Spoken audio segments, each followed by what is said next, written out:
En este video vamos a hablar acerca de las matrices cuadradas, pero antes de eso vamos a ver quiénes son las matrices cuadradas.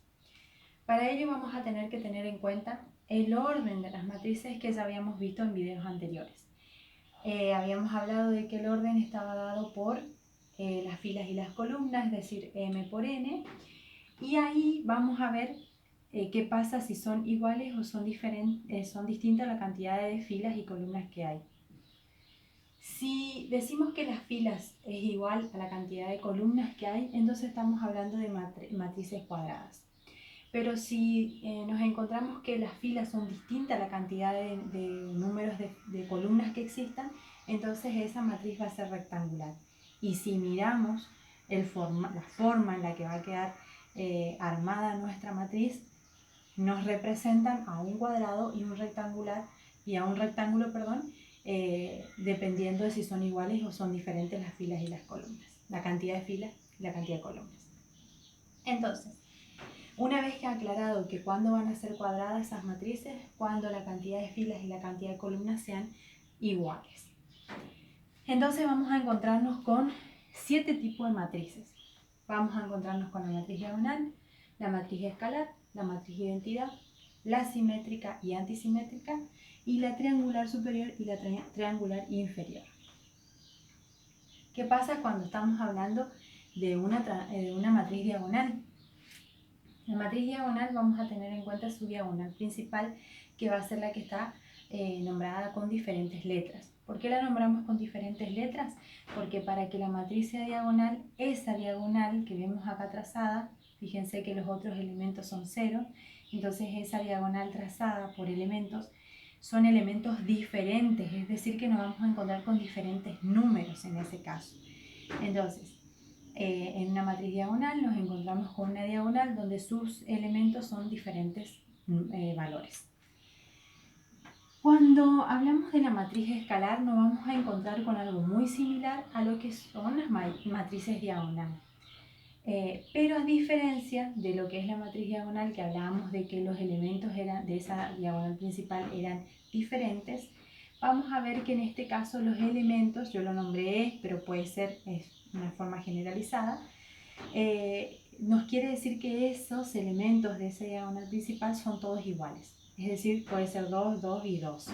Siempre que los elementos sean todos iguales, entonces estamos hablando, elementos iguales de la diagonal principal y el resto sean igual a 0, entonces estamos hablando de una matriz escalar.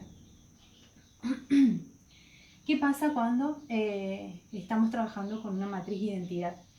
La matriz identidad tiene la particularidad de que los elementos de su diagonal principal son todos igual a 1 y el resto de los elementos son todos igual a 0, como habíamos visto en los otros ejemplos también. Entonces hablamos de la matriz identidad cuando la diagonal principal contiene como elementos a todos por igual el valor 1. Entonces, seguimos. Cuando hablamos de matriz simétrica y antisimétrica, vamos a tener en cuenta siempre como referencia a la diagonal principal. Como decíamos, en este caso, la diagonal principal va a ser esa. Entonces, en referencia a esa diagonal, vamos a ir viendo cómo son los otros elementos. Para que la matriz sea simétrica, fíjense que los elementos en diagonal tienen que ser iguales. Es decir, estos elementos de la diagonal principal pueden ser cualquiera, pero el elemento B, que en este caso sería el sub 1, 2, porque es la fila 1 y la columna 2, tiene que ser igual al elemento 2, 1, que es segunda fila, primera columna. Es decir, este elemento y este elemento tienen que ser iguales. Así vemos en el extremo superior derecho, tiene que coincidir con el valor del extremo inferior izquierdo. Entonces C tiene que ser igual a C. Terminamos. ¿Cómo terminamos? Siendo que el valor D tiene que ser igual a este otro valor que nos encontramos acá. Es decir, estos dos tienen que ser iguales, esos dos tienen que ser iguales y estos dos tienen que ser iguales para que cumpla con la condición de que esa matriz sea matriz simétrica. Vamos a la matriz antisimétrica. Es básicamente similar al caso anterior, pero nos vamos a encontrar en que la diagonal principal son todos sus elementos igual a 0. Y si estamos hablando de antisimétricas, como que tenemos que ver que es anti algo o lo opuesto a algo.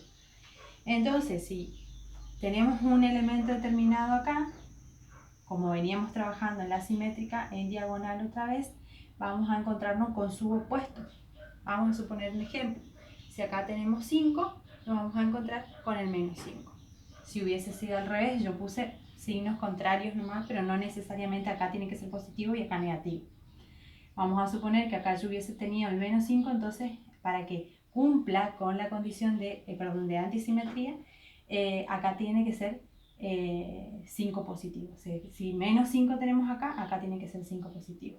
Lo mismo con el elemento C y lo mismo con los elementos B. ¿Está? Y por último, nos encontramos con la matriz triangular superior y triangular inferior. En la triangular superior vamos a encontrarnos que partiendo de la diagonal principal, vamos a ver que todos los elementos que se encuentran en la parte superior van a tener un valor numérico. Pero los elementos debajo de la diagonal principal van a ser igual a 0. Entonces, en ese caso estamos hablando de la triangular superior. Si en todo caso pasa lo contrario, donde nos encontramos que la diagonal principal es esta y los elementos están por debajo de esa diagonal, los elementos que son diferentes a 0 y los que son iguales a 0 por encima de esa diagonal principal, entonces nos estamos hablando o nos encontramos con la matriz triangular inferior.